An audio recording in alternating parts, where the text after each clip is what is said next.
মুসলমানদের উপরে যখন নির্যাতন হয়, রব্বে কারিম সহ্য করতে পারে নাই। রব্বে কারিম ডাক দেখায়, জিবরিল তাড়াতাড়ি যাও, আমার হাবিবকে জানায়া দাও, আমার হাবিব যেন আর বসে না থাকে রে। মুসলমানদের রক্ত জমিনের ভিতরে পড়ে যায়, রক্ত পড়ে জমিনের মধ্যে, মুসলমানদের ঘর দরজা পুরা দেয়। আমি আল্লাহ সইতে পারি না। যারে জিবরিল যা, আমার হাবিবকে বলো সেই জন্য বাতিলের বিরুদ্ধে জিহাদ ঘোষণা করে। জোরে বলা যাবে না মারহাবা। মুসলমানদের কষ্ট হইলে আল্লাহর কষ্ট হয়।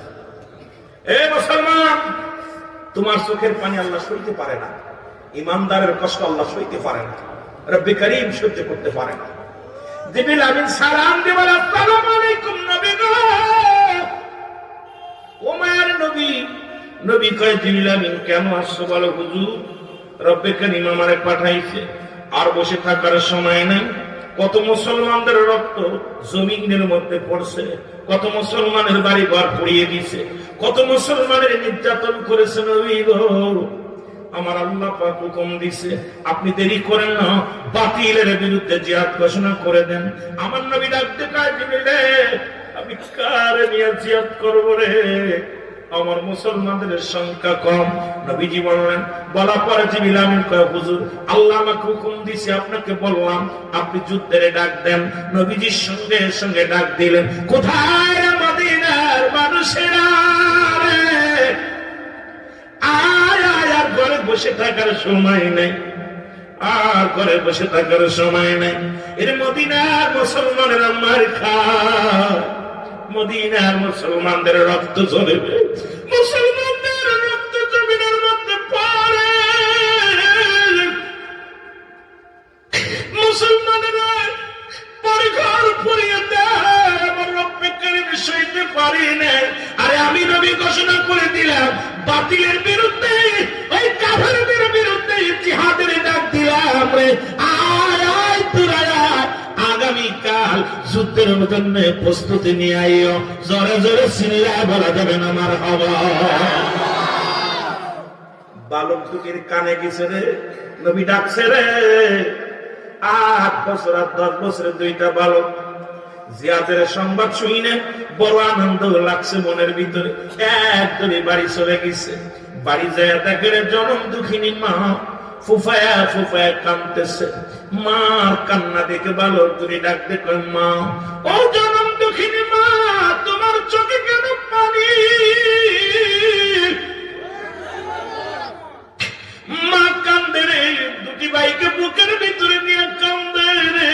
আয় বালক রায় রে, আমার মনে বড় কষ্ট রে। বলে, বাবা গো।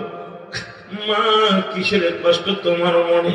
কয়, রহমতের নবী যুদ্ধের ডাক দিছে, জিহাদের ডাক দিছে। বালকেরা যেতে পারবে না, কোন নারী যেতে পারবে না, কোন বৃদ্ধ যেতে পারবে না। আজকে বড় কষ্ট বুকের ভিতরে বাবা।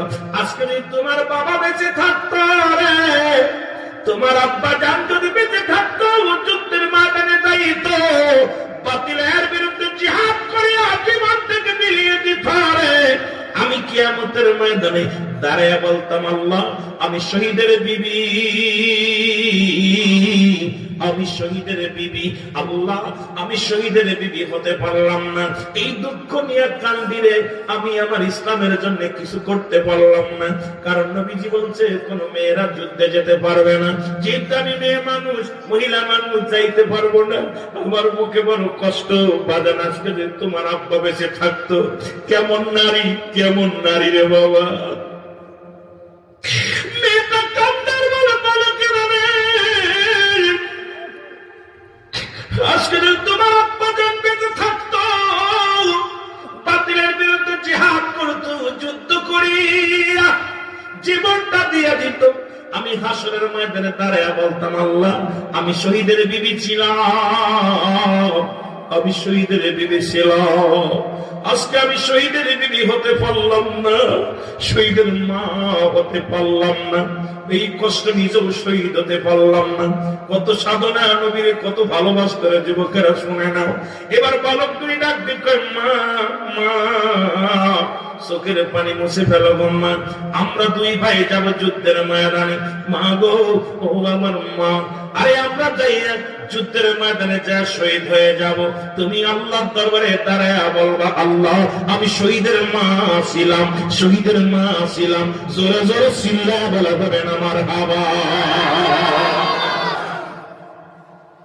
কত বয়স, কত আইরে প্রেম দেখছেন না, বালকদের বসে আছি না, আর বুড়ো গুলো যে ঘুমাচ্ছে, অথচ বাচ্চাগুলো বসে আছে সাতক পাখির মতো বসে আছে।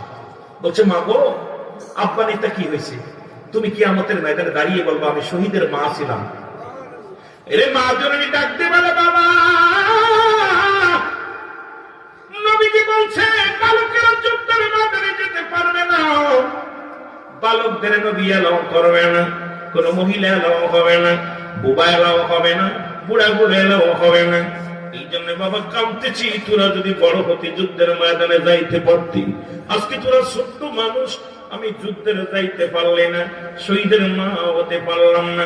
ছোট ছেলে ডাক দে কয়, মা গো, ও মা, মার চোখের পানি হাতে মুছে ফেলে কয়, মা গো আমার আল্লাহ, ও মা আমরা দুই ভাই ছোট রে, তোমার আমার আল্লাহ তোমার ছোট না মারে, আমরা ছোট কিন্তু আমার আল্লাহ তো ছোট না।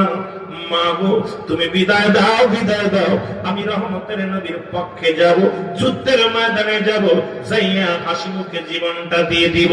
মা গো তুমি আল্লাহর দরবারে বলবা আমি শহীদের বিবি ছিলাম, শহীদের মা ছিলাম। জোরে বলা যাবে না মারহাবা। মা সন্তানের মুখে কথা হই না, দুই ভাইয়ের বুকের ভিতর টান দিয়ে সুমা দিছে, বাজার দিয়ে আয় আমার বুকের ভিতরে। তো মা গো কি বলছে তোমরা, আমরা ছোট কিন্তু আমার আল্লাহ কি ছোট? যাবো তো আল্লাহ রাস্তায় জিয়াদ করতে, আল্লাহ রাস্তায় জীবন দিতে যাবো, আমরা ছোটটা কি হয়েছে মা, তুমি বিদায় দাও না, আমরা যাবো। মা দুটি ভাইকে দুইটা সুমো দিচ্ছেন মুখের ভিতরে দিয়ে আদর করে বললেন, যা বাবা, আমার নবী রাহমাতাল লিল আলামিনের জন্য, ইসলামের জন্য, সত্য ইসলামের জন্য, কোরআন হাদিসের জন্য আমি তোরে কুরবানি করে দিলাম। যা তোরা দুই ভাই শাহাদাতের পেয়ালা পান কর, রাসূলের পক্ষে সংগ্রাম কর। জোরে বলেন না সুবহানাল্লাহ। মা বলে এরে বলে মা, আর আমাদের মারা বাড়ি থেকে কইছে যাস না, ঠান্ডা লেগে যাবে না, হারাই যাবে না। মা টেনশনে বাঁচতেছে না, ছেলে কি ঘুমাই গেল না কোথায় কেউ নিয়ে গেল, ধরে নিয়ে গেল।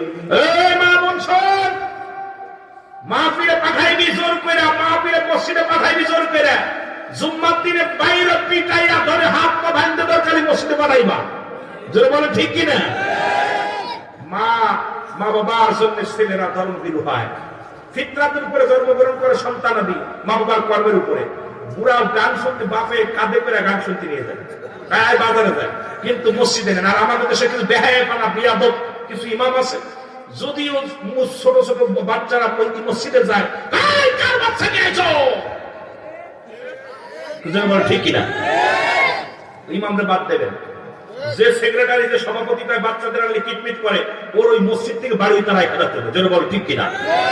বালকদের শিক্ষা দিতে হবে, ওরা তো আগামী দিনে আমাদের ভবিষ্যৎ, তুমি চিরদিন বাঁচবা। ও যখন 5 ওয়াক্ত আমাদের বাবার সঙ্গে আসবে, ও নামাজি হয়ে যাবে। ও সিজদার জন্য যখন আযান দেবে, বন্ধু বান্ধব ওকে ঠেকায় রাখতে পারবে না, শয়তান ওকে ঠেকায় রাখতে পারবে না। আর তুমি মুনবি, তুমি মুসল্লি বড় বুজুর্গ হয়ে গেছো, আসলে ছেলে পেলে বাড়ি থাক। যেরকম ঠিক কিনা? সেদিনকে একটা ধরিলাম, কথা বুঝলেন? এই আপনাদের আজকালের নামাজ, জুম্মার নামাজ পড়তে যায়, আমি ভাই মুরব্বী, সূরা ফাতিহা পড়ো, এত খ্যাট করতে। আমাদের বাড়ি কই? আমি বাড়ি তো ছোট, কারণ বাইরে তো চলি বক্তা ছেড়ে না, এরপরে মধ্যে মাস্ক পরা, কথা বুঝলেন? খায় আপনার বাড়ি কই? আমি বাড়ি জানে হোক খ্যাট করেন কেন? সূরা ফাতিহা পড়েন। বুড়োগুলো আসছে, এরা আগামী দিন আপনার জানাজা করবে, দোয়া করবে। এরা প্রতিমা দেখতে যাচ্ছে না, এরা গানে যাচ্ছে না, আসছে মসজিদে। ওদেরকে বুঝায় বলেন, যার যার গার্জিয়ান তার কাছে রাখেন। আপনাদের উপদেশ হবে কি? ইমাম সাহেব উপদেশ হবে, বাদাম যারা আপনাদের সন্তান নিয়ে আসছেন, যার যেটা কাছে রাখবেন, যেন বিশৃঙ্খলা না করে। যেন বলেন ঠিক কিনা? কিন্তু তা না কয়ে যারা পোলাপান, এই পোলাপান এমন কথা কয়, পোলাপান আব্বাও কয় তোরা যা দরকার নেই, পোলাপান ওকে আব্বা যাইতাম না। ওরা কয়েকদিন পরে দেখা যায় খালি গানের প্যান্ডেলে বসে। জোরে কয় ঠিক কিনা? গানের প্যান্ডেলে বসে। এই জন্যই আমি বলবো, এই জন্য সমাজ বাঁচাতে হলে, জাতিকে বাঁচাতে হলে আমাদের সচেতন হতে হবে। জোরে বলেন ঠিক কিনা? সচেতন নাগরিক হওয়া লাগবে। আপনারা যার ছেলেগুলো, মেয়েগুলো পর্দায় রাখবেন। মা যখন নামাজ পড়বে, নিজে উজু করবে, সব মেয়ের উজু করাবে। বাধ্যতামূলক। বিশ্বাস করবেন না, আমার সহকারে জিজ্ঞেস, আমার একটা বাচ্চা আজান দিলে মাত্র 2 বছর বয়স, আদাস পর্যন্ত ঈশান নামাজ পড়তেছে, আজান দিছে, আজান দিলে একা একাই পানি হাত দিতে শুয়ে তুমি এসে সিজদায় পড়ে যায়, রুকুতে সিজদায় পড়ে যায়। কারণ আম্মা জান যখনই নামাজে যাবে মেয়েটাকে নিয়ে ছেলেটাকে নিয়ে আগে নামাজ আগে বসে, ওযু নিজে ওযু করে এনে তার সঙ্গে বসায় পড়ায়। আমিও বাড়িতে যখন যাই, নামাজ যখন যাই, আমি সন্তানের হাত ধরে মসজিদে নিয়ে যাই, কারণ ওরা তো এইগুলো শিক্ষা দিতে হবে। আমরা একদিনে হয়েছে এই কাঁচা কাদা ছেলে যা বানাবেন তাই হবে, আর যখন শুকিয়ে যাবে ওটা কিছু বানানো যাবে, ভেঙে যাবে, যেটা বলেন ঠিক কিনা? এই কোমলমতি প্রাণ ছোট্ট ছোট্ট মাসুম বাচ্চাদেরকে শিক্ষা দেওয়ার জন্য মা বাবার ভূমিকা বেশি প্রয়োজন, যেটা বলেন ঠিক কিনা? কিন্তু আমাদের বাপ মা এগুলো খেয়াল করে না, এগুলো চলবে না। মাহফিলে আসলে এই যে এখান থেকে কিছু কথা শোনা যায়, শেখা যায়, এনে আসতে দেবে না। যারা আসছে আজকে ধন্য, দোয়া করি আল্লাহ আজকে যে মাসুম বাচ্চাগুলো আসছে আল্লাহ তাদের জেন শক্তি বাড়িয়ে দিল, আল্লাহ তাদের হায়াতের মধ্যে বরকত দান করে। আল্লাহ আল্লাহ শাবান মাস, হে রব্বে কারীম, এই মাসে নবীজি দোয়া করেছিল জীবিত মুর্দাদেরকে জন্য, হে রব্বে কারীম আমি গোলামদের জন্য দোয়া করে যাই, আল্লাহ প্রত্যেকের জন্য তুমি উচ্চ মাকামে পৌঁছায় দিও। আল্লাহ যেন এরা বেকারতা না থাকে, ভালো ছাত্র হয়, মা বাবার খেদমত করে, নামাজি হয়, বুজুর্গানে হয়, আল্লাহ ওয়ালা হয়, যেন বলেন না মারহাবা, আরো যেন বলেন মারহাবা। একটু মুহাব্বতের সঙ্গে দুরূদ শরীফ পড়েন, আল্লাহুম্মা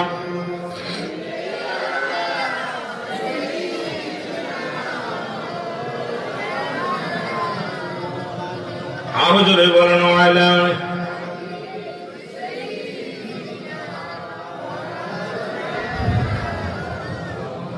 এ ভাইরা আমার বন্ধুরা, মা দুইটি বালককে চুমা দিয়া ডাকতে বলে, বাবা তোদের বিদায় করে দিলাম, যাও যাও, আল্লাহ যেন তোমার কবুল করে।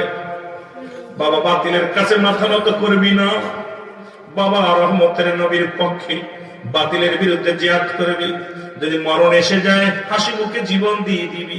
আমি তোর মা, বিদায় করে দিলাম রে, যা যা রহমতের নবীর পক্ষে যা, যুদ্ধের ময়দানে চলে যা, জোরে বলেন মারহাবা। নবীজি সালাত আদায় করে ডাক দিলেন, মদিনার মানুষেরা রে, আগামী দিন 17ই রমাদান, কত 17ই রমাদান ইসলামের প্রথম যুদ্ধ নাম কি? বদরের যুদ্ধ। কি যুদ্ধ? যারা বলেন কিসের যুদ্ধ? বদরের যুদ্ধ, ইসলামের প্রথম বিজয় যুদ্ধ। 17ই রমাদান যুদ্ধ হবে রে। তোমরা কোথায় আছো? আমি নবীজি ঘোষণা করলাম, তোমরা তাড়াতাড়ি লাইনে দাঁড়াও। আমি নবী সৈনিক আজকে বাছাই করো, সেনাপতি বাছাই করো। মুসলমান মক্কা মদিনা আবাল বৃদ্ধ নারী পুরুষ কানা খোড়া ল্যাংড়া লোলা সবগুলো লাইনে দাঁড়ায় গেছে। নবী দেয়া থেকে কানারা দাঁড়াইছে, খোড়ারা দাঁড়াইছে, বুমারা দাঁড়াইছে, বালকেরা দাঁড়াইছে। নবীজি প্রথম চিন্তা করলেন যুদ্ধের ময়দান, কৌশল অবলম্বন করতে হবে, বলের প্রয়োজন, এখানে অস্ত্র চালাইতে হবে। কানাডা গেলে বিপদে পড়ে যাব, খোড়াটা গেলে বিপদে পড়ে যাবে, মুসলমান বুবাটা গেলে বিপদে পড়ে যাবে, এগুলো নেওয়া যাবে না। নবী 1 নম্বরে বললেন, যারা বালক আছো সবাই লাইন থেকে সরে দাঁড়াও। যারা বালক আছো, সুতরাং যারা সামান্য খাও নেই, বালক আছো সবাই লাইন থেকে সরে দাঁড়াও, তোমাদের যুদ্ধে যা লাগবে না। 2 নম্বর, যারা বুবা আছো তোমরা লাইন থেকে সরে দাঁড়াও। যারা পোড়া ল্যাংড়া লোলা আছো তারা লাইন থেকে সরে দাঁড়াও। যারা বুড়া আছো সরে দাঁড়াও, কারণ যুদ্ধের ময়দানে যাওয়া লাগবে। কারণ বাতিলেরা ওদিকে আবু জেহেল 1000 সৈন্য, 1000 তরবারি, 1000 ঘোড়া নিয়ে মুসলমান তুমুলাকারে ছুটছে, মক্কা মদিনা দখল করবে। মক্কা থেকে ছুটে আসছে, মদিনার অলিগলি দখল করে নিবে। এই চিন্তা তাদের মাথার মধ্যে রওনা হয়ে গেছে। নবী কয় তাড়াতাড়ি নাও। এবার যখন দুটি ভাই ছোট, 2 বড় ভাই আর 2 ভাই, 8 বছরের বালক আর 10 বছরের বালক বলে, ভাই রে সর্বনাশ, মা তো বিদায় দিছে, এখন নবী তো মাইনাস করে দিবে, কেমনে যাবো যুদ্ধে? আমাদের তো যেতেই হবে। 2 ভাই কেমনে যাওয়া যায়? 2 ভাই বসে বসে চোখের পানি ছেড়ে কান্না শুরু করে দিল। ছোট ভাই বড় ভাইকে ডাকতে কয়, ভাই রে কেটে কি হবে? নবী তো বালকদের নিবে না, আমরা তো ছোট মানুষ, আমরা যুদ্ধে যাইতে পারবো না। হুসেলকে তোকে মারতে পারবো না। আরে আমাদের তো টার্গেট আবু জেহেলকে মারবো, আমার নবীর কষ্ট দিচ্ছে, সুতরাং আমাদের তো নবী নিবে না। কি করা যায়? দুই ভাই বসে আছে। ছোট ভাই কয়, ভাই এটা কাজ করো। কি কাজ? আমাদের নিবে না, সবাই বাদ দিয়েছে, কিন্তু যাইতেই হবে যুদ্ধে, যে কোনো কৌশলে যেতে হবে। তুমি ওই দেখো, ওই যে পাথরটা দেখছো, ওই পাথরের উপরে দাঁড়াবা। তাহলে তুমি বড় ভাই, তুমি আগে দাঁড়াও, ওই মানুষের সামনে যে বড় দাঁড়া ওদের মাঝে দাঁড়াই পড়ো, পাথর উপরে মাফি ঠিক হয়ে যাবা। আর আমি পিছিয়ে দাঁড়াইলাম, দেখা যাক কি হয়। রাসূলুল্লাহ সম্মান নেওয়ার জন্য মাথায় হাত গোলায় দিয়ে মাপ দিয়ে দিয়ে শুরু করলো। যাটাকে 10 বছরের পোলা দাঁড়িয়ে আছে, বাবা তুমি এখানে লাইনে দাঁড়াইছো কেন? কার হুজুরে যুদ্ধে যাবো। নবী কয়, তুমি ছোট মানুষ, বাড়ি যাও, তোর আব্বা মার খেদমত করো। বালক বলে, হুজুর মা আব্বা দুনিয়া, বাবা দুনিয়া থেকে আগেই বিদায় নিয়ে চলে গেছে, জনম দুঃখিনী মা জিন্দা আছে। মা জননী হুকুম দিছে, আমার মা অনুমতি দিছে, মার হুকুম নিয়ে তো যুদ্ধে যাওয়ার জন্য আসছি। নবী কয়, তুমি ছোট মানুষ, তোমার জানা লাগবে না। বলি, ইয়া রাসূলুল্লাহ আমাকে লয়ে চলেন, আমি যুদ্ধে যাব। নবী গো, বড় বড় স্বপ্ন আমার মনের ভিতরে। নবী গো, আমাকে লয়ে যান, আমি যুদ্ধে শরীক হব, বাতিলের বিরুদ্ধে জিহাদ করব। আমার নবী কয়, তুমি ছোট্ট মানুষ, তোমার যা লাগবে না। কয়, হুজুর মাপ দেন। কয়, বাবা দাঁড়াইছো কই? তোমার যে মাপ দিব, দাঁড়াইছো তুমি টেলার উপরে। কয়, হুজুর দাঁড়াইছো তো মাফে হওয়ার জন্য। সুবহানাল্লাহ বলে। নবী বলে, বাবা তুমি দাঁড়াইছো কই? হুজুর মাফে হওয়ার জন্য। নবী কয়, ছোট মানুষ তো দাঁড়াইছে মানে টেবিলের পর, কথা বলছে, টেবিলের উপরে দাঁড়াইয়া। ধরেন সন্তান গায়ে উঠে, আব্বা কিনা বড়, ছেলে কইতে আব্বা কিনা বড়, এখন কিনা কার মাথা উপরে? ছেলের মাথা উপরে না, সেই অবস্থা হয়েছে না, গায়ে কিনা বড়। নবীজি কয়, বাবা তুমি ছোট মানুষ, বাড়ি যাও। কয়, হুজুর আমারে মাপ দেন না। মাপ দেন না, এটা দেখেন নবী মাপ দিচ্ছে, হাত দিয়ে দেখেন মাপে তো ঠিক আছে। সুবহানাল্লাহ বলেন না। দাঁড়াইছো কই? মাপে ঠিক আছে, দাঁড়াইছো কই? কয়, হুজুর যুদ্ধে যাওয়ার জন্য। সুবহানাল্লাহ বলেন না। ইয়া রাসূলুল্লাহ আমাকে একটু নেন দয়া করে, আমি যাব। হুজুর আমি যাব। নবীজির আবেগ দেখে নবীজি বলেন, যা তুই সিলেক্ট। সুবহানাল্লাহ বলেন না। দিছে একটা সিলেক্ট করে 10 বছর। কয় বছর? 10 বছরটা সিলেক্ট হয়ে গেল। ছোট ভাই দূর থেকে তাকায় দেখে, বড় ভাই এলাও হয়েছে, এখন আমার পালা। উনি দৌড়ে যে লাইনের মধ্যে দাঁড়ায় গেছে। নবীজি মাপতে মাপতে যায় দেখে ছোটটা। কয়, বাবা তুমি দাঁড়াইছো কেন? হুজুর যুদ্ধে যাবো। কয়েছে, ছোট মানুষ আব্বা, ছোট মানুষ তুমি বাড়ি যাও। হুজুর বাড়িতে ছুটি নিয়ে আসি। কয়, তোমার আব্বা মার খেদমত করো। কয়, হুজুর আব্বা মারা গেছে, মা তো অনুমতি দিছে। সুবহানাল্লাহ বলেন না। বাবা তুমি ছোট মানুষ, মার খেদমত করো, যাও। কয়, মা তো বিদায় দিছে হুজুর, আমাকে লন না, আমি যুদ্ধে যাবো। নবীজি কয়, তুমি ছোট মানুষ। কয়, হুজুর ওটা নিছেন না? কয়, হ ওটা নিছি। কয়, হুজুর ওটা তো ওটার বয়স 10 বছর। কয় বছর? জোরে বলে না, কয় বছর? বলছে, হুজুর ওইটার বয়স 10 বছর, আমার বয়স 8 বছর, ওটা আমার বড় ভাই। সুবহানাল্লাহ বলেন না। হুজুর ওইটা নিছেন 2 বছর, বড় মিলে নিছেন, আমার নিবেন না? নবী কয়, একটু দেখতে শুনতে বড়। কয়, হুজুর যুদ্ধের গেলে কি লাগে? কয়, বল লাগে, শক্তি লাগে, অস্ত্র চালাইতে হয়, তারপরে সাহস লাগে। কয়, হুজুর আমার সব আছে। সুবহানাল্লাহ বলেন না। নবীজি কয়, বাবা তুমি ছোট মানুষ, দরকার নেই, তুমি থাকো। কয়, না বাবা হুজুর আমি যাবো, যুদ্ধে যাবো। কয়, হুজুর শক্তি লাগে না? কয়, হ। হুজুর আমার একটা সুযোগ দেন। কি সুযোগ? হুজুর আমার বাইরে লোক আমার কুস্তি ধরাই দেন, যদি বাইরে পরাজয় করি তাহলে কি আমার নিবেন? সুবহানাল্লাহ বলেন না। যদি বড় বাইরে ঠগাই দিই তাহলে কি নিবেন? নবীজি হাসে। নবীজি ঠিক আছে, দেখা যাক। দূরে এসে বড় ভাইয়ের কাছে, ভাই আপনার ভাই তুই তো আমার বয়সে 2 বছরের বড়, তোর বয়স 10, আমার বছর 8, তুই আমার দূর লিখে আমি পারবা নেই, তুই কিন্তু আসতে ধরবি। কথা বুঝলি? নবী দূরতে গেলে শুনতেছে খেলা, দুই ভাই কই, ভাই তুই তো জোরে ধরলে আমি পারতাম, তুই আসতে ধরবি, তোর গায়ে বল বেশি, তুই উঁচু লম্বা বেশি, তুই আমার আসতে ধরবি, তোর ডাক্তারে ফেলে দিব, আমি যুদ্ধে ধরবো। জোরে কথা সুবহানাল্লাহ। নবীজি খালি হাসে, খেলা দেখে 2 বার প্রেমের খেলা। আইরে প্রেম, নবীর প্রেম কারে বলে রে? রাত 1টা বেজে যায়, এখনো পোলাপান বয়ে আছে। মারহাবা বলেন না? এই তো প্রকৃত নবীর প্রেম, নবীর সৈনিক, যারা বলেন ঠিক কিনা? রাসূলুল্লাহ 2 বার ফিসফিস করে আলাপ শুনে। নবী কয়, রেডি নি? কয়, হ। দাও। ছোট ভাই বড় ভাইরে ধাক্কা দে, বড় ভাই সেরকম হাত দিচ্ছে, ছোট ভাই ধাক্কা দিয়ে ফেলে দিয়ে বুকের পর বসে, ইয়া রাসূলুল্লাহ, যারা বলেন না মারহাবা। নবীজি কইতে সিগারেট। সুবহানাল্লাহ বলেন না? 2 ভাই সিগারেট হইছে। নবীজি সাহাবীদের সব নিয়ে গুনতেছে, গুনতে গুনতে দেখে 313 জন। কয়জন? এই আলা হয়েছে কয়জন? জোরে বলেন কয়জন? 313 জন। তার ভিতর বালক আছে দুইটা। কয়টা? 10 বছরের একটা, 8 বছরের একটা। নবীজি গুইনা গুইনা দেখে এখন চিন্তা করতেছে, আল্লাহ মানুষ তো পাইলাম 313 জন, কাফেরদের কয়জন? জোরে বলেন কত হাজার?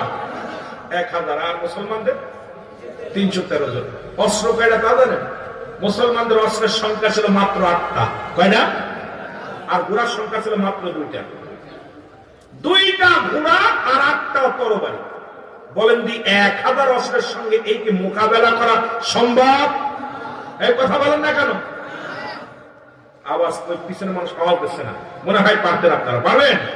আপনারা সকলের লোক আমি কি পারতাম? আমরা দুইজন কি পারতাম আপনাদের লোকে? জীবনে পারতাম না। একটা ঘুষি দিলে শেষ। রসুলের অস্ত্রের সংখ্যা হলো মাত্র 8টা, তরবারির সংখ্যা হলো 8টা, ঘোড়ার সংখ্যা হলো 2টা মাত্র। নবীজি সাহাবীদেরকে নিয়ে বসে কান্দার বলে, রব্বে কারীম,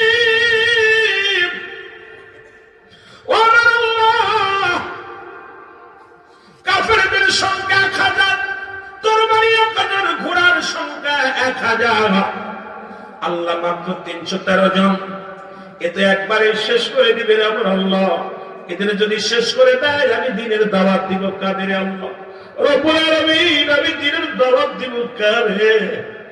আমি ইসলামের দাওয়াত দিব কারে? রব্বুল আলামিন, একটি রোজার মাস। নবীজি ডাক দিলেন, সাহাবীদের ডাক দিয়ে বলেন, সাহাবীরা তুমি কি রোজা আছো? কইছি হুজুর। কি খাইছো? একটা কুরমা খেয়ে রোজা আছে। তুমি কি রোজা? কইছি হুজুর। একটা খেজুর খেয়ে রোজা আছি। তুমি কি রোজা? বলেছি হুজুর। একটু পানি খেয়ে রোজা আছি। তুমি কি রোজা? বলেছি হুজুর। না খেয়ে রোজা আছি। তুমি কি রোজা? বলেছি হুজুর। না খেয়ে রোজা আছি। নবীজি চোখের পানি ধরে রাখতে পারে নাই। নবীজি তার দাঁড় করে চোখের পানিগুলো ছেড়ে ছেড়ে কান্দার বলে, রব্বে কারীম, এই 313 জনের মধ্যে অধিকাংশই রোজা, তা বলা না হারে, কেউ পানি খেয়ে কেউ না খেয়ে রোজা আছে আমার আল্লাহ। এদেরকে যদি শেষ করে দেয় আমি দিনের দাওয়াত দিব কারে? আমি নবী কার কাছে কালেমার দাওয়াত নিয়ে যাব? আমি নবী কার কাছে বলবো রে? আমার আল্লাহ, আমার আল্লাহ, এদেরকে তুমি শেষ করে দিলে আমি কোথায় যাব? আমার আল্লাহ বলে, জিবরিল তাড়াতাড়ি যা, আমার নবীর চোখে পানি রে। ওদিকে কাফেরেরা 1000 সৈন্য নিয়ে ঘেরোয়া করে ফেলতেছে, তাড়াতাড়ি যাও। আমার নবী যেন তাড়াতাড়ি যুদ্ধে যোগ দেয়, তাড়াতাড়ি যুদ্ধের হুকুম দিয়ে দেয়। জোরে জোরে চিল্লায় বলা যাবে না আমার আওয়াজ। জিবরিল আমিন এসে সালাম দেয়, আসসালামু আলাইকুম ইয়া রাসূলুল্লাহ, ইয়া হাবিবাল্লাহ। নবী কো আলাইকুম আসসালাম। বলে, জিবরিল আমিন এখন কেন আসছো? বলে, হুজুর আপনার কাছে রব্বে কারীম আমারে পাঠায়া দিছে। জিবরিল আমিন বলে, আমার আপনার কাছে পাঠিয়েছে আল্লাহ। নবী বলে, জিবরিল এখন কিসের জন্য আসছো? এখন তো শত্রুপক্ষ সামনে হানা দিতেছে, এখন যুদ্ধ শুরু হবে, তুমি কেন আসছো? বলে, হুজুর আপনি তাকায়া দেখেন, এত পেরেশানিত কেন, এত চিন্তিত কেন? আপনি তাকায়া দেখেন, আমি 3000 সৈন্য নিয়ে আমি আসমান থেকে আপনার কাছে আগমন করেছি। যারা বলেন মারহাবা। রাসূলুল্লাহ তাকায়া দেখে 3000 সৈন্য, 3000 ফেরেশতা, প্রত্যেকের আছে তরবারি, প্রত্যেকের জামা গায়ে মুসলমান সনদ, প্রত্যেকের অস্ত্র মুসলমান যুদ্ধের সরঞ্জাম, প্রত্যেকের কাছে। নবী একটা মিষ্টি হাসি দিলেন। এবার জিবরিল বলে, হুজুর শুধু 3000 নয়, এই 3000 কমান্ডার বানায় আমারে পাঠাইছে। আমি হব এদের সেনাপতি, আপনি হবেন 313 জনের সেনাপতি, আমি হব 3000 সেনাপতির সৈনিক। এই 3000 সৈন্যের সৈনিকদের সেনাপতি ইয়া রাসূলুল্লাহ, ইয়া হাবিবাল্লাহ। আর 5000 রব্বুল আলামিন মজুদ রাখছে গোডাউনে, আপনি খালি হুকুম দিলেই চলে আসবে। যদি লাগে নবী বলেন আসবেনি।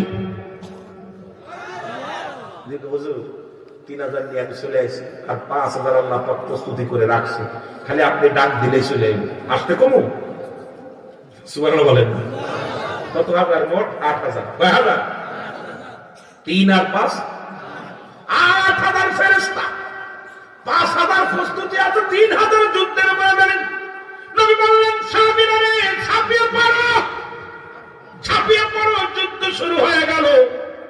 8 বছর আর 10 বছরের বালক দুটি ময়দান দিয়ে শুধু দৌড়ায়, ঘোড়ার খুরের নিচে পায়ের নিচে পড়ে আছে।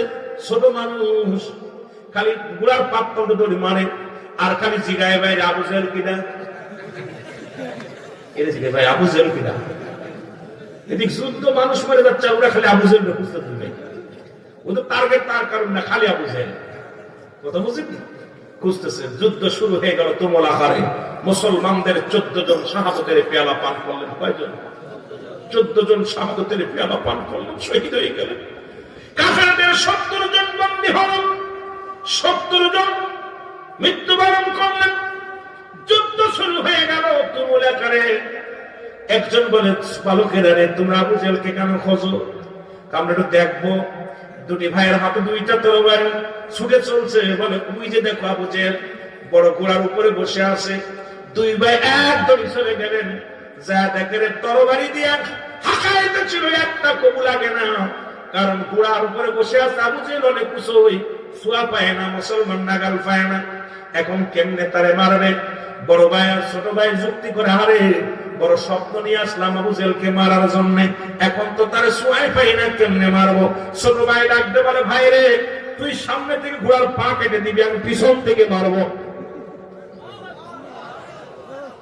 ছোট ভাইকে ভাই কি ওর তো সোয়া পাইতেছি না, তো ঘোড়ার পায়ের মধ্যে কোপ দিয়ে কেটে দিবা।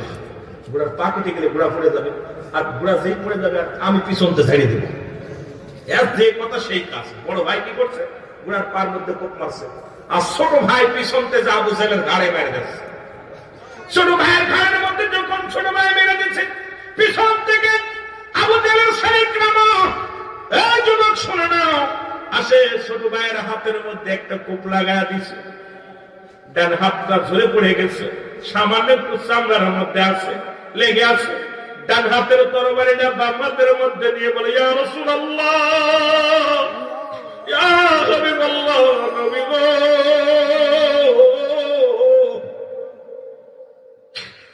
আল্লাহ নবী গো,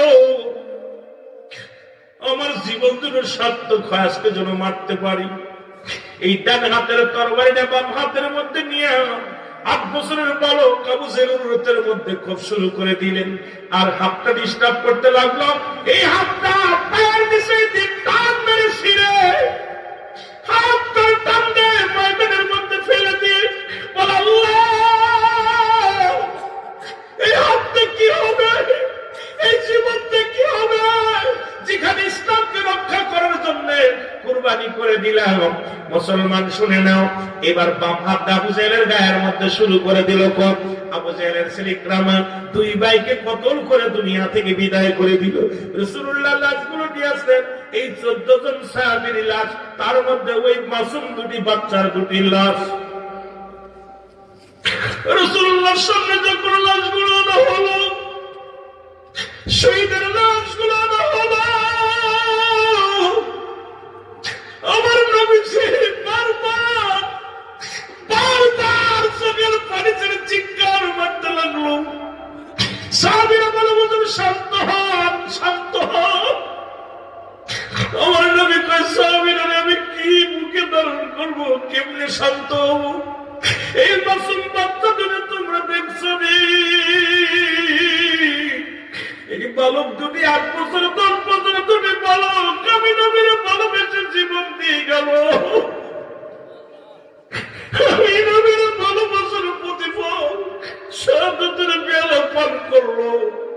নবীজি বালক দুটির লাশ বুকের মধ্যে নিয়ে হাউমাউ করে কান্দার বলে আল্লাহ, আজকে 14 জন শহীদ হয়েছে, এই 14 জনের মধ্যে মাসুম বাচ্চা দূরে চলে গেছে। আমি নবীর ভালোবেসে জিবরিল আমিন কয় নবী গো চোখের পানি মুছে ফেলেন, কারণ ওই জান্নাতের দরজাগুলো আজকে এত সুসজ্জিত করেছে, জান্নাতের দরজার মধ্যে সুসজ্জিত করেন জান্নাতি ফেরেশতারা ওই বালক দুটির জন্য অপেক্ষা করে। ইয়া রাসূলুল্লাহ, ইয়া হাবিবাল্লাহ, নবী গো, আজকে কান্নার দিন নয়, কান্নার দিন নয়, ওই বালক দুটিকে জান্নাতি ফেরেশতারা স্বাগতম জানাইয়া জান্নাতের সব দরজাগুলো খুলে রাখছে। ওই জান্নাতীরা টানা টানে শুরু করেছে, সব বলতেছে আমার ভিতরে আয়, আমার ভিতরে আয়। নবী গো, ও নবী, আপনার প্রতি যারা, আপনার জন্য যারা, ইসলামের জন্য যারা জীবন দিয়ে গেল, এই বালক দুটি ইতিহাস রচনা করে গেল। ইয়া রাসূলুল্লাহ, ইয়া হাবিবাল্লাহ, পৃথিবীর মধ্যে সবচাইতে বড় সম্পদ আমার নবী। আরে আমার নবীর ভালোবাসা, সেই নবীর প্রেম ভালোবাসা দিয়ে বুকে ধারণ করে যারা মাহফিলে বসেছ, আল্লাহ যেন প্রত্যেকের নবীর গোলাম বানায় নেয়। জোরে জোরে বলো মারহাবা, বলো মদিনা মদিনা আশিক মুমিনের ঠিকানা, বলো না মদিনা।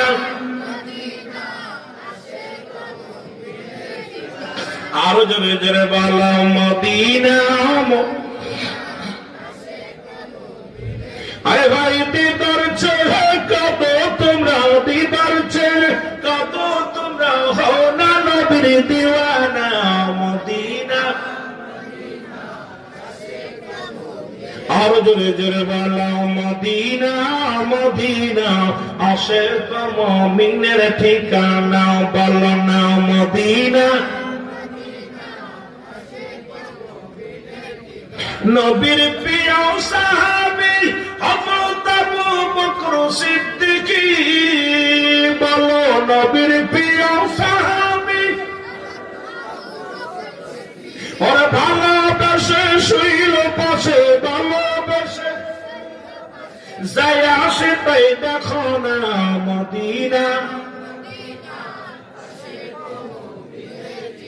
জোরে জোরে চিল্লা বলা মদিনা মদিনা আশিক মুমিনের ঠিকানা, বলো না মদিনা মদিনা। আয় দিদার ছেড়ে কত তোমরা, দিদার ছেড়ে কত তোমরা, হও না নবীর দিওয়ানা মদিনা। বাবারা শোনো, বুদ্ধিমন্ত পুরো বাবারা শোনে না। এ তো গেল বদরের যুদ্ধে সবচেয়ে ইতিহাস। ভালো করে আমি যুবকদের একটা কথা বলে যাই, সেই যুদ্ধেরটার নাম হলো উহুদের যুদ্ধে। যে যুদ্ধে ৭০ জন সাহাবীর লাশ, ৭০ জন সাহাবী ইন্তেকাল করেছিলেন, শাহাদাতের পেয়ালা পান করেছিলেন। আজ পর্যন্ত উহুদের প্রান্তরে যারা হাজী ভাইয়েরা হজ করতে গেছেন, ৭০ জন সাহাবীর দেহ মুবারক ওই জমিনের মধ্যে মুসলমান মাজার রয়েছে। সুতরাং শুনে নেন, উহুদের যুদ্ধে নবীজি যুদ্ধের ঘোষণা করে দিলেন। পৃথিবীর ইতিহাসে সবচেয়ে কঠিন যুদ্ধ হলো উহুদের যুদ্ধ। যে যুদ্ধে নবীজির মাথা ফেটে গিয়েছিল, যে যুদ্ধে আমার নবীজির গা দিয়ে রক্ত ঝরেছিল, যে যুদ্ধে নবীর চাচা আবু হামজাকে হত্যা করা হয়েছিল, যে যুদ্ধে হযরত হামজা রাদিয়াল্লাহু তাআলা শাহাদাতের পেয়ালা পান করেছিল। আমার যুবক বন্ধুরা, এত রাত থেকে শুনতে চলো, শোনা শোনা নাও। আমার নবীজি ডাক দিলেন, উহুদের যুদ্ধের ডাক দিলেন। মারহাবা বলো। নবীজি উহুদের যুদ্ধে ডাক দিলেন। সাহাবীরা যুদ্ধে যাওয়ার জন্য যুবক সাহাবীরা লাইনে লাইনে দাঁড়াইলেন। নবীজি যাইতে যাইতে দেখে হামজা রাদিয়াল্লাহু তাআলা লাইনে দাঁড়ায় আছে। আমার নবী কানজালা, রে তুমি কেন লাইনে দাঁড়াইলা? বলে হুজুর আমি যুদ্ধে যাব। আমার নবী কয় না না রে হামজালা, ও হামজালা, গতকালকে আমি নিজেই তোমার বিবাহ দিয়েছি। আজকে রাত্রে তোমাদের বাসর রাত, আজকে রাত্রে তোমাদের মধু মিলনের রাত, আজকে রাত্রে তোমার আর তোমার বিবির হক, আজকে তোমার বিবির আর তোমার আজকে মুসলমান বাসর। সুতরাং এই ফুল সজ্জার রাত, আজকে বিবির একটা হক আছে রে হামজালা, এই হকটা আদায় করতে হবে। আমার যুবক ভাইয়েরা শুনে নাও, এ যুবক যারা বিছনা ছেড়ে দিয়ে জান্নাতের বাগানে বসে আছো, একটু আলোচনা শুনে যাও, তেলের কান্ডা লাগা শোনো। নবীজি বললেন, হামজালা রে তোমার বিবির হকটা আদায় করো। জোরে জোরে চিল্লায়া বলো মারহাবা। নবীজি বলেন, হামজালা তোমার যুদ্ধে যাওয়া লাগবে না। হামজালা কয়, হুজুর আমি যুদ্ধে যাব। নবীজি কয় না, তোমার গতকালকে আমি নিজে বিয়ে পড়াইছি, শাদী মুবারক দিছি, সুতরাং তোমার বিবির একটা হক আছে। আজকে রাত মধু পূর্ণিমার রাত, আজকে রাত বাসর রাত, আজকে রাত দুজনের মিলনের রাত, তোমার বিবির হক আদায় করো। মারহাবা বলেন না? আর দুজনে সাহাবী বলে, হুজুর আমি যাবো। নবী জনে বুঝায় থুয়ে চলে গেলেন। রাত্রে যখন স্বামী স্ত্রী দুজন একাকার হয়ে গেলেন,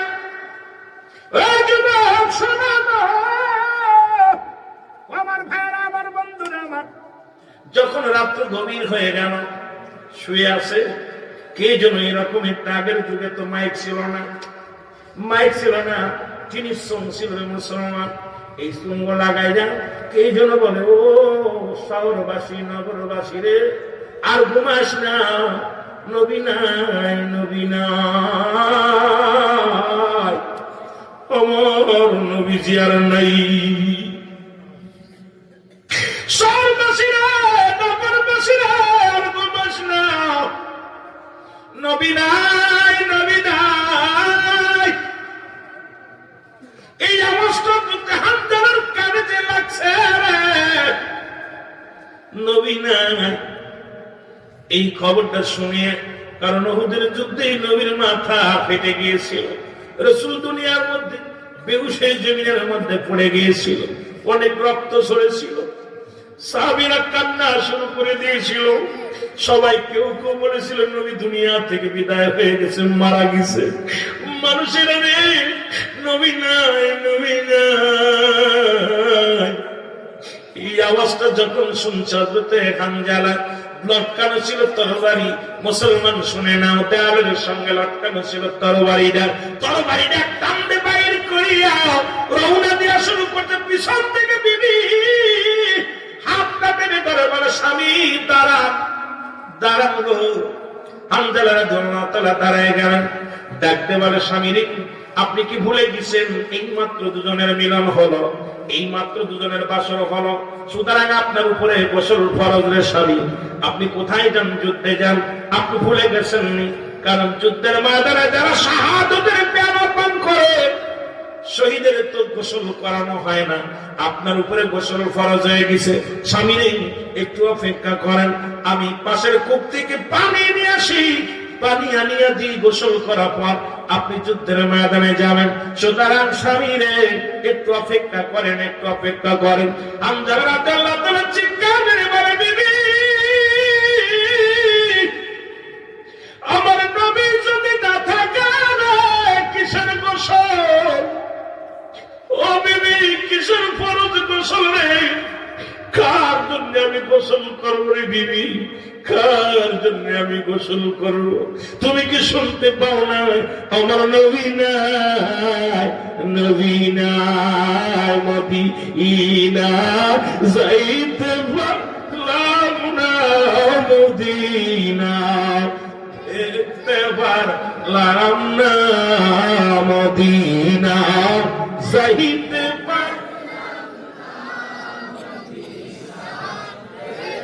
ও নবীর পাগলেরা বলে, নবীজির দিদার পাইলাম না, নবীজির দিদার পাইলাম না, নবীজির দিদার পাইলাম না রে, আমি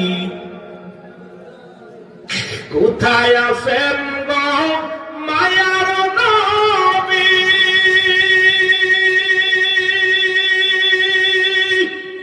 প্রতিমন্তপুর বসে কান্দি আমি, দাও দেখা দাও দয়াল নবী, দাও দেখা দাও দয়াল নবী, দূরে রাখো না রে নবী, দূরে রাখো না, নবীজির দিদার পাই।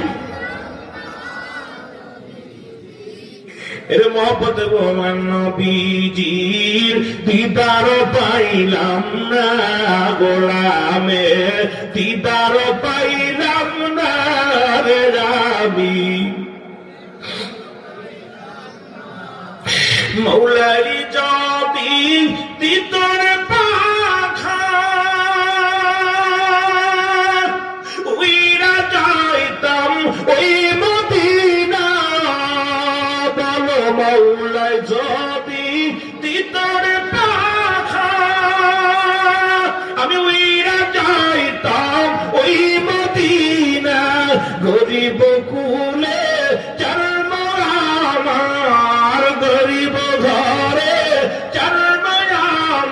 চাইতে পারলাম না রে আমি দিদার পাইলাম না নবীজির দিদার পাইলাম না রে আমি দিদার পাইলাম না নবীজির দিদার পাইলাম না মদিনা যাইতে দেখতে পারলাম না মদিনা যাইতে পারলাম না আমি কোথায় আছেন গো মায়ার নবী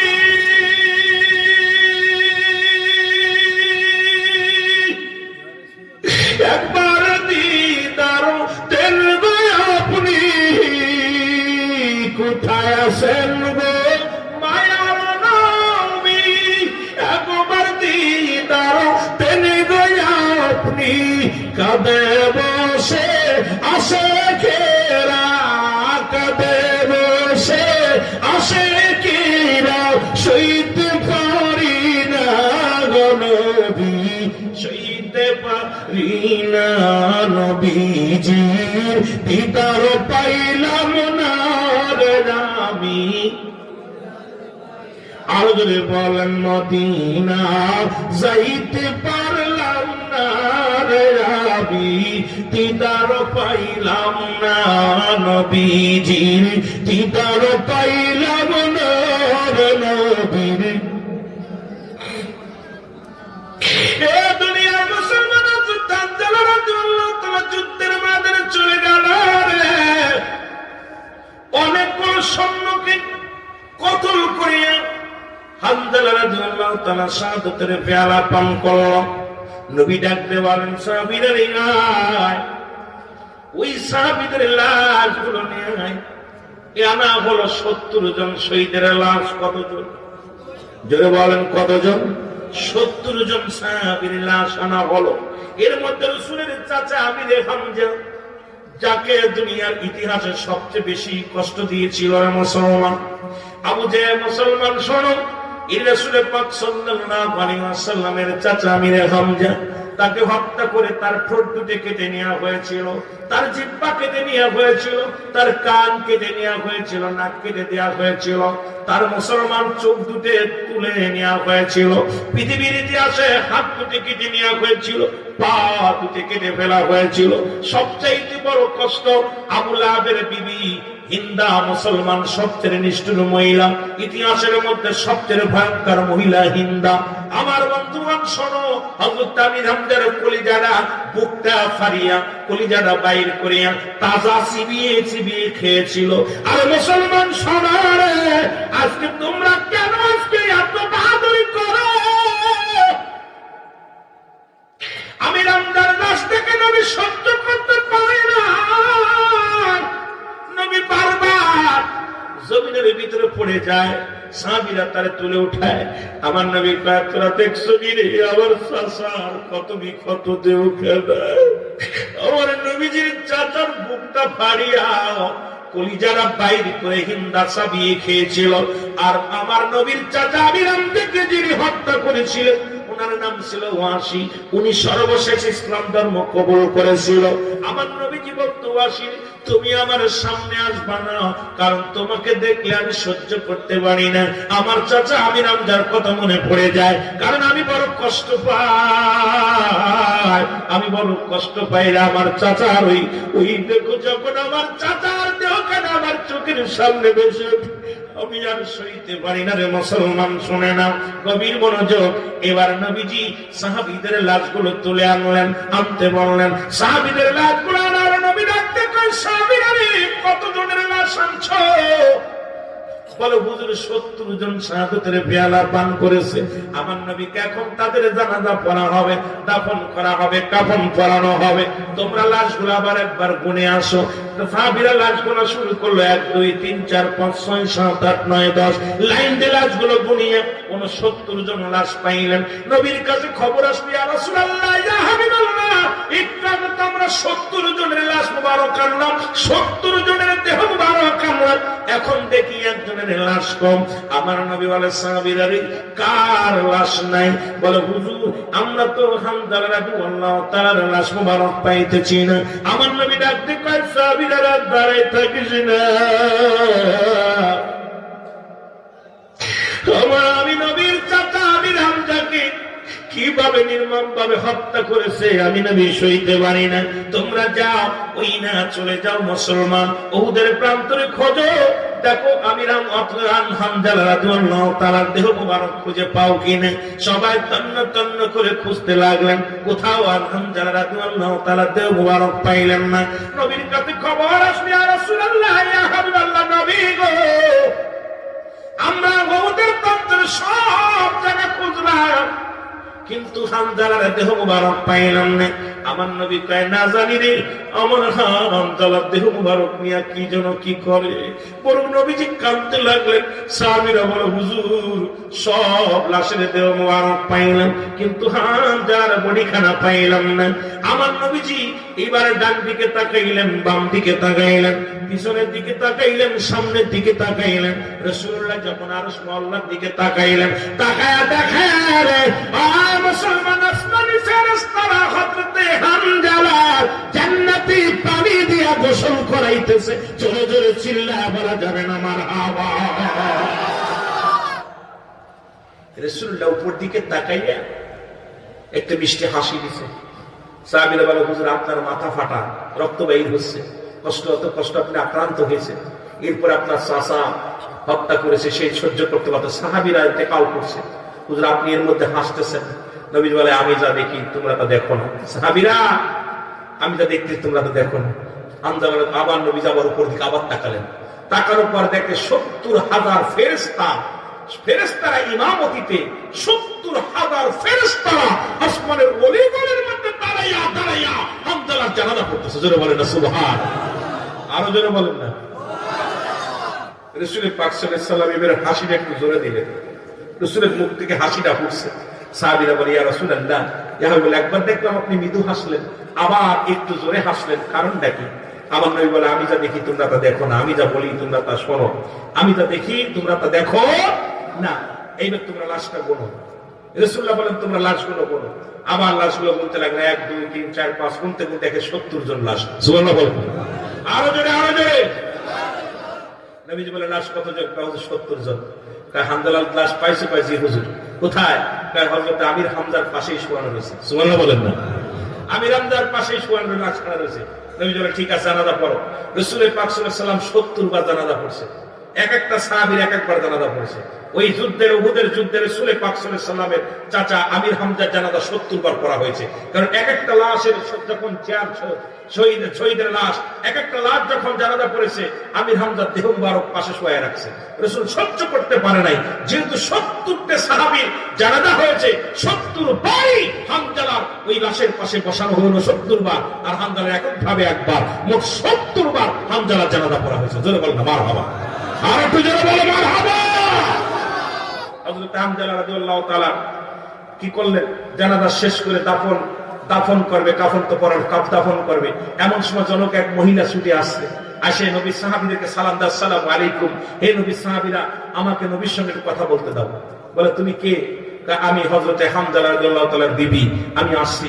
বলে আমাদের কাছে বলো নবী যে অসুস্থ, তারপরে ৭০ জন সাহাবীর জানাজা পড়াইছি, রাসূলুল্লাহ কষ্টে আছে, এখন দাফন কাফন হবে, তুমি আমাদের কাছে কি বলো, তাড়াতাড়ি বলো, আমরা নবীর কাছে বলে দিব। কয় না আমি তোমাদের কাছে বলবো না, আমার রাসূলের কাছে নিয়ে যাও, আমার রাসূলের সঙ্গে কথা বলবো। তখন হামজালা রাসূল পাক সাল্লাল্লাহু আলাইহি ওয়াসাল্লামের কাছে সাহাবীরা যায়, বলে ইয়া রাসূলুল্লাহ ইয়া হাবিবাল্লাহ হামজালার বিবি আসছে, আপনার সঙ্গে কথা বলতে চাই। নবী বলে আসতে বলো। জোরে বলেন না মারহাবা। নবীজি বললেন আসতে বলো। আসলেন। নবীজি বললেন আমাকে ধরে নিয়ে, আমার হাতটা ধরে নিয়ে পাথরের উপর বসাও। রাসূলুল্লাহকে নিয়ে পাথরের উপরে বসানো হলো।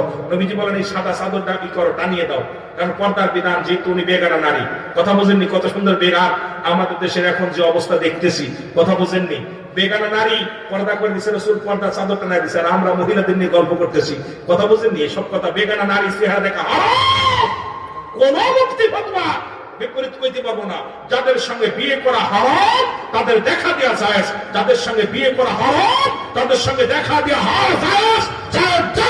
সুতরাং আজকে যে বেগানা নারী নিয়ে আজকে তাদের চেহারা দেখা, চাচাতো ভাই, মামাতো ভাই, খালাতো ভাই, ফুফাতো ভাই, সম্পূর্ণ হারাম। এখন ওই মাসরায় তো যাইতেছি না, কিন্তু দেশের অবস্থা 12টা, কিচ্ছু বলতে পারি না, বড় কষ্ট লাগে বুকের ভিতরে, এই জন্য এখন বলতেও পারি না। জোরে বলেন ঠিক কিনা? রাসূল পাক সাল্লাল্লাহু আলাইহি ওয়াসাল্লাম বসলেন, চাদর টানিয়ে দিলেন। হানজালার বিবি এসে সালাম দাও, আসসালামু আলাইকুম ইয়া রাসূলুল্লাহ, আসসালামু আলাইকুম ইয়া হাবিবাল্লাহ, নবী গো। নবী বলে, কি বলতে চাও? তা হুজুর, সব শহীদের লাশ আপনি দাফন করেন, আমার হানজালারে গোসল না করায়া দাফন দিয়েন না। নবী কয়, কি বলতে চাও? বলে, হুজুর, যখন আপনি হানজালারে রেখে গেলেন, আমার দুজনের মিলন হলো। মিলন হওয়ার পর আমরা দুজন শুয়েছিলাম, হঠাৎ করে একটা আওয়াজ আসলো, নবীজি নাই, নবী নাই। এই আওয়াজটা যখন আমার স্বামীর কানে আসছে, আমার কানে আসছে, আমার স্বামী ঘুম থেকে লাফ দিয়ে উঠে তরবারি দাঁড়িয়ে যুদ্ধের ময়দানে যে শাহাদাতের পেয়ালা পান করছে। ইয়া রাসূলুল্লাহ, আমি অনেক ঠেকাইছিলাম যে গোসল পানি এনে দিছি, গোসল করো, কিন্তু আমার স্বামী বলছে নবী যদি না থাকে আমি কিসের গোসল করব? হুজুর, এই অবস্থায় উনি জানাজা মৃত্যুবরণ করছে। হুজুর, আপনি তার জানাজা পড়েছেন, কাফন দিয়েছেন, এখন দাফন করার আগে দয়া করে আমার স্বামীর গোসল করাবেন। আমার নবী বলে, তোমার স্বামীকে কি দেখছো? বলে, হুজুর না, দেখে আসো। রাসূল পাক সাল্লাল্লাহু আলাইহি ওয়াসাল্লাম পাঠাইলেন। পাঠানোর পর যখন হানজালার মুখখানা খোলা হলো, খোলা পর দেখে হানজালার মাথার চুলগুলো বেয়ে বেয়ে পানি পড়তেছে। জোরে বলেন না সুবহানাল্লাহ। আর একটু জোরে, আর একটু জোরে। এবার গায়ের দিক তাকায় দেখে পুরো কাফনের কাপড় ভিজা, পুরো পশমের গোড়াগুলো এখনো ভিজে আছে। আমার নবীর কাছে দৌড়ে আসে হানজালার বিবি, ইয়া রাসূলুল্লাহ, ইয়া হাবিবাল্লাহ, আমি কি দেখলাম? আমার স্বামীকে কে গোসল করাইছে? আমার স্বামীর মাথার চুলগুলো বেয়ে বেয়ে এখনো পানি পড়তেছে, আমার স্বামীর গায়ের পশমগুলো ভিজে পানি পড়তেছে। আমার নবীজি চোখের পানিগুলো মুছে বলে, হে হানজালার বিবি, শোনো, রব্বে কারীম তোমার স্বামীর উপরে এত খুশি হয়েছে, এত রাজি হয়েছে, শুধু এই যে দুনিয়ার পানি নয়, জান্নাতি পানি দিয়ে আমার হানজালারে রব্বে কারীম তার ফেরেশতা দিয়ে গোসল করাবে। জোরে বলেন সুবহানাল্লাহ। আর একটু জোরে বলেন না সুবহানাল্লাহ। নবীজি বলার পর হানজালার বিবি, ইয়া রাসূলুল্লাহ, আপনি আমার জন্য দোয়া করেন, আমি যেন কিয়ামতের ময়দানে এই স্বামীকে নিয়ে জান্নাতে যেতে পারি, আমি যেন কিয়ামতের ময়দানে দাঁড়িয়ে বলতে পারি আমি হানজালার বিবি ছিলাম। ইয়া রাসূলুল্লাহ, ইয়া হাবিবাল্লাহ, আপনি আমার জন্য দোয়া করেন, আমি যেন ধৈর্য ধারণ করে এই দুনিয়ার মধ্যে থাকতে পারি। আল্লাহ যেন সবাইকে তৌফিক দান করে, সকলে বলুন আমিন। আমি যুবকদের কাছে আমার করজোরে দাবি থাকবে, আপনারা এই রকম নবীর প্রেম বুকে ধারণ করে, ওলিদের প্রেম বুকে ধারণ করে রাস্তায় চলবেন। যদি মারা যান, দুনিয়ার কোনো বাতিলের কাছে মাথা নত করবেন না। আল্লাহ রাসূলের প্রেমিক হয়ে যদি মরতে পারেন, আপনার জীবন ধন্য হয়ে যাবে। কোন নেতার জন্য নয়, কোন নেত্রীর জন্য নয়, আমরা জীবন দিব আল্লাহ রাসূলের জন্য। জোরে বলেন ঠিক কিনা? আরো জোরে বলেন ঠিক কিনা? আল্লাহ সবাইকে বুঝার তৌফিক দান করুন, সকলে বলুন আমিন।